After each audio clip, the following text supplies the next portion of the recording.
Selamat datang di channel saya.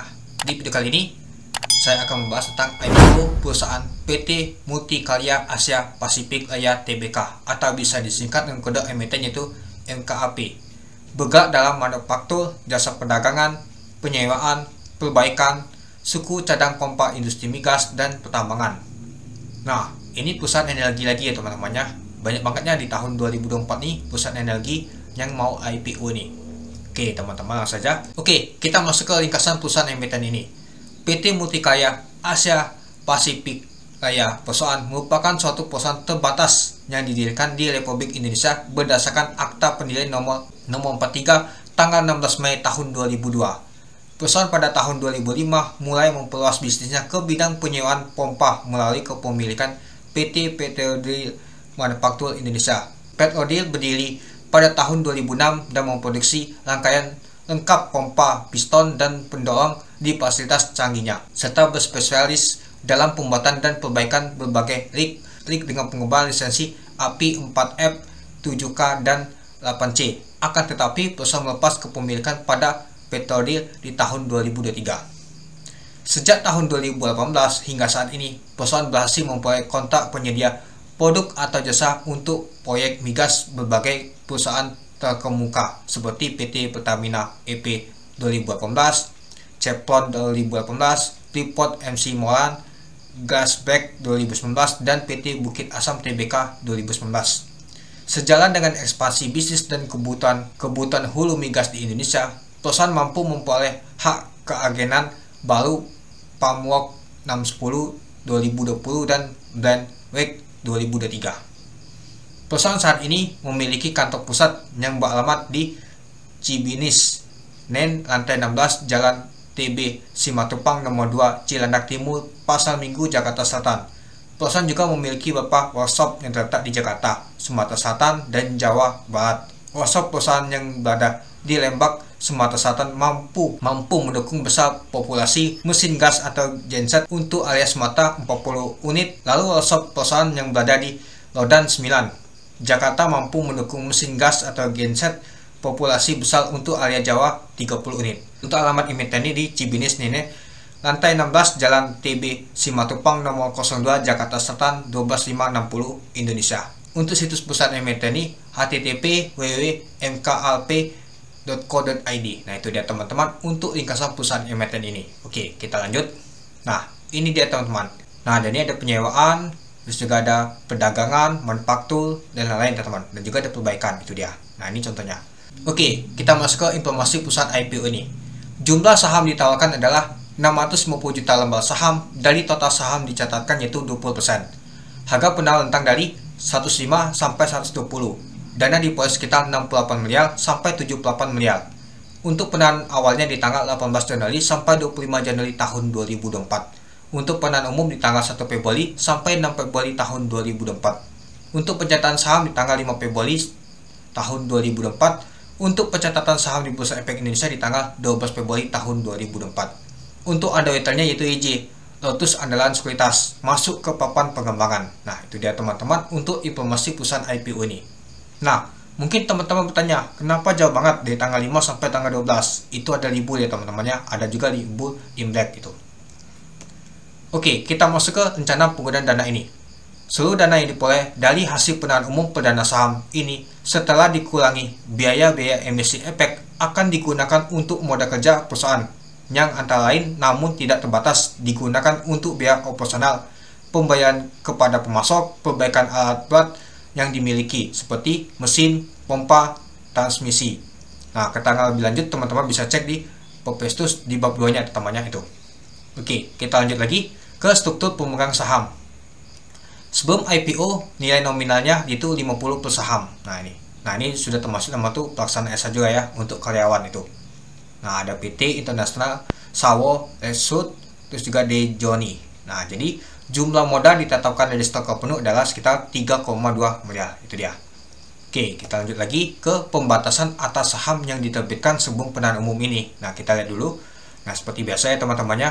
Nah, harga penawaran dalam jangka waktu 6 bulan sebelum pernyataan pendaftaran kepada OJK dilarang untuk mengalihkan sebagian atau seluruh kepemilikan atas efek bersifat ekuitas emiten tersebut sampai dengan 8 bulan setelah pernyataan pendaftaran menjadi efektif. Tidak terdapat pihak yang mendapat saham baru 6 bulan sebelum pernyataan pendaftaran ke OJK yang dilarang untuk dialihkan sesuai peraturan OJK nomor 25 tahun 2017 tentang pembatasan atas saham yang diterbitkan sebelum penahanan umum ini. Nah, dalam rangka memberikan perlindungan kepada pemegang saham publik, berdasarkan surat pernyataan dari Willy Thomas selaku pengendali perusahaan tertanggal 13 Oktober tahun 2023 menyatakan bahwa tidak akan melepas pengendalian atas perusahaan dalam jangka waktu sekurang-kurangnya 12 bulan setelah pernyataan pendaftaran menjadi efektif. Nah, itu dia teman-teman. Jadi mereka ini semuanya itu di lock up ya teman-teman, atau dikunci. Nah, itu. Oke, kita lanjut lagi ke hubungan kepemilikan, kepengurusan, dan pengawasan antar perusahaan dengan pemegang saham berbentuk badan hukum. Nah, ini dia teman-teman untuk strukturnya. Nah, ada Daniel Handoko. Nah, dia di sini ya PT Prima Sentra Usaha, Erik Handoko, ada Sani Handoko juga. Nah, ini seperti keluarga nih teman. Nah, dia masuk ke PT International Sawo Extrude ini. Nah, itu dia. Nah, kenapa si Bapak Sani Handoko ini sebagai pengendalinya? Itu karena dia pegangnya paling banyak teman-teman, sekitar 51%. Nah, lalu si Dijoni Suyanto ini 5%. Nah, itu. Nah, ini bab persoalannya untuk perusahaannya itu. Oke, kita lanjut lagi ke laporan posisi keuangan. Kita lihat dulu ya untuk asetnya ya. Ini dalam rupiah ya. Di tahun 2020 ke tahun 2021 nyata mengalami peningkatan untuk jumlah aset lancarnya. Di tahun 2022 sama meningkat, tapi di tahun 2023 sedikit menurun ya. Untuk jumlah aset tidak lancar di tahun 2020 ke tahun 2021 mengalami penurunan, di tahun 2022 menurun lagi dia, tapi di tahun 2021 dia mengalami peningkatan lagi. Nah, jadi kalau kita lihat sih untuk jumlah asetnya dari tahun 2020 ke tahun 2021 mengalami penurunan, di tahun 2022 menurun lagi, tapi di tahun 2023 dia meningkat lagi teman-teman. Tapi dia masih lebih besar di tahun 2020 dibandingkan di tahun 2023 ini itu. Oke, coba kita lihat untuk liabilitas dan ekuitasnya. Nah, kita lihat untuk utang jangka pendeknya. Nah, di tahun 2020 ke tahun 2021 ternyata mengalami peningkatan. Di tahun 2022 meningkat lagi. Tapi di tahun 2023 dia mengalami penurunan untuk utang jangka pendeknya. Kita lihat untuk jangka panjangnya untuk utangnya. Nah, kalau di tahun 2020 ke tahun 2021 menurun utangnya. Nah, di tahun 2021 ini lumayan dalam turunnya utangnya. Tapi di tahun 2023 mengalami peningkatan itu. Nah, lalu untuk jumlah utangnya kalau kita lihat sih dari tahun 2020 ke tahun 2021 mengalami penurunan. Di tahun 2022 dia menurun lagi. Di tahun 2023 dia mengalami peningkatan lagi itu. Nah, untuk jumlah ekuitasnya kalau kita lihat sih dari tahun ke tahun nyata mengalami peningkatan, tapi di tahun 2022 saja ya agak menurun ya dibandingkan di tahun 2021 itu.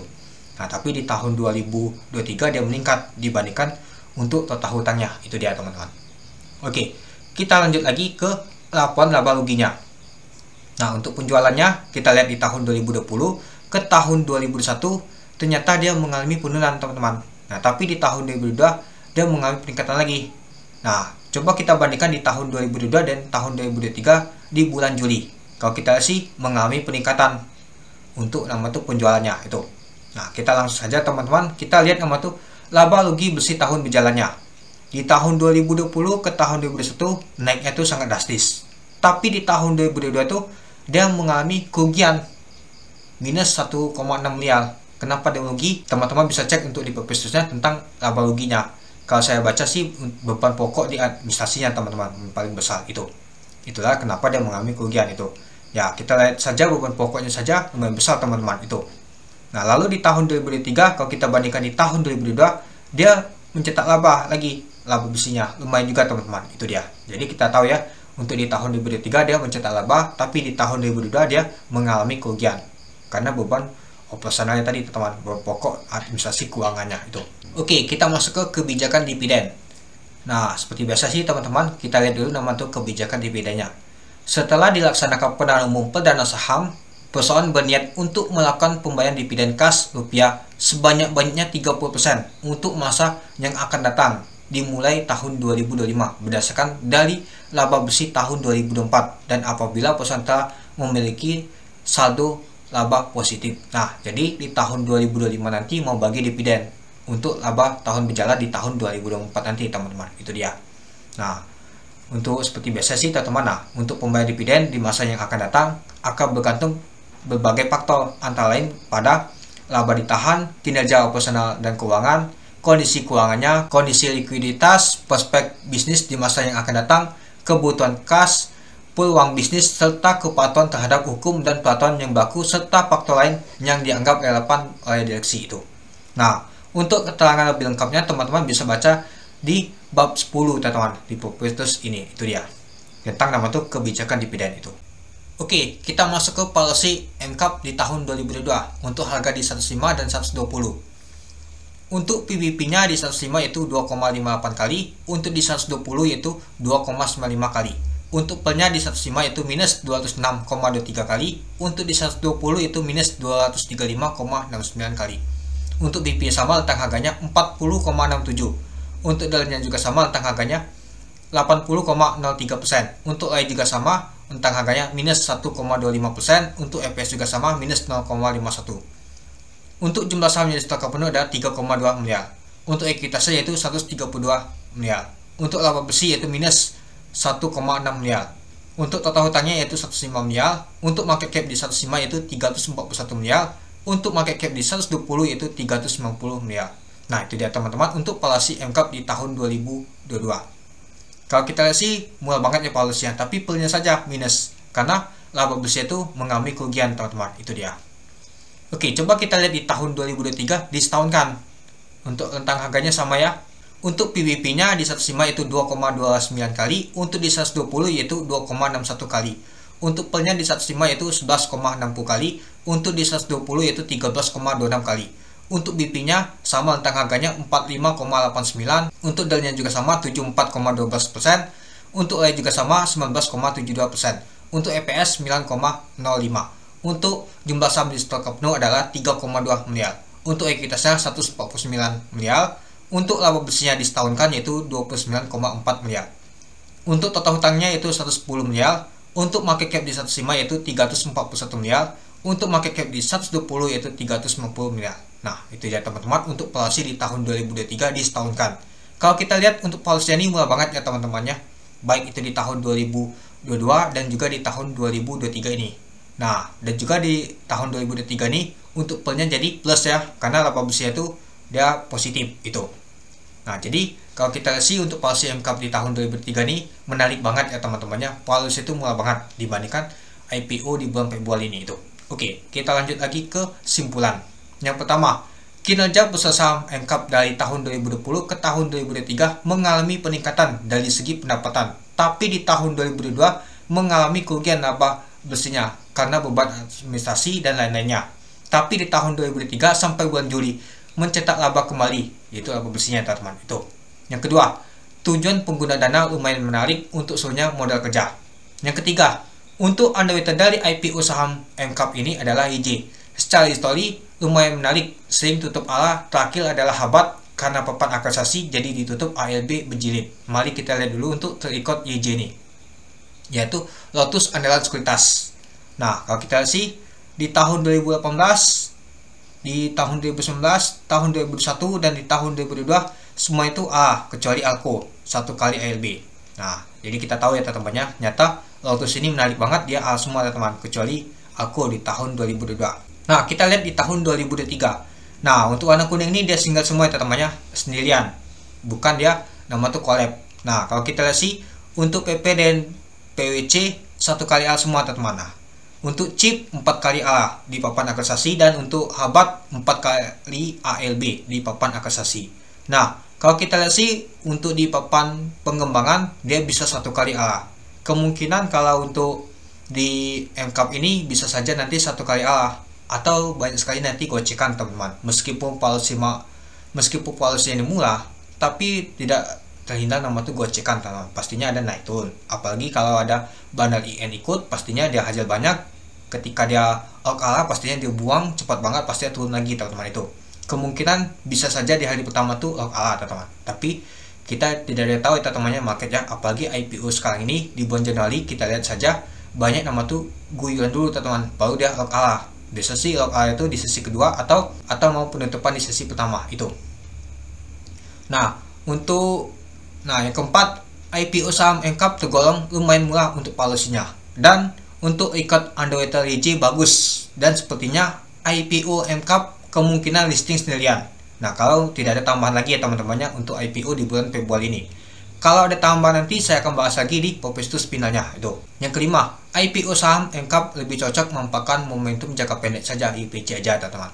Mungkin kalau misalkan dia hari pertama kalah, saya akan hold. Mungkin kalau ada goyangan, saya akan lihat dulu teman-teman apakah kuat naik untuk kalah lagi atau tidak teman-teman. Itu seperti yang kita lihat di bulan jadwal ini teman-teman, seperti IPO seperti Cegas, Nice, MSJA, terus juga Ako dan lain-lain. Semua itu banyak penuh gocekan teman-teman. Smell juga sama.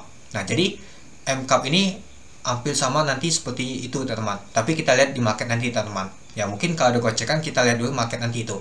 Ya semoga saja di hari pertama dia teman-teman. Apalagi kalau tidak ada IPO lagi di bulan Februari, kemungkinan ini yang terakhir teman-teman. Itu dia. Oke, mungkin itu saja sih teman-teman untuk video saya tentang pembahasan IPO MCAP ini. Gimana teman-teman tertarik untuk IPO ini untuk policy yang sangat murah dan juga underwaternya cukup menarik. Oke, mungkin itu saja sih teman-teman untuk video saya. Oke, sekian dulu video saya. Terima kasih sudah menonton. Salam cuan.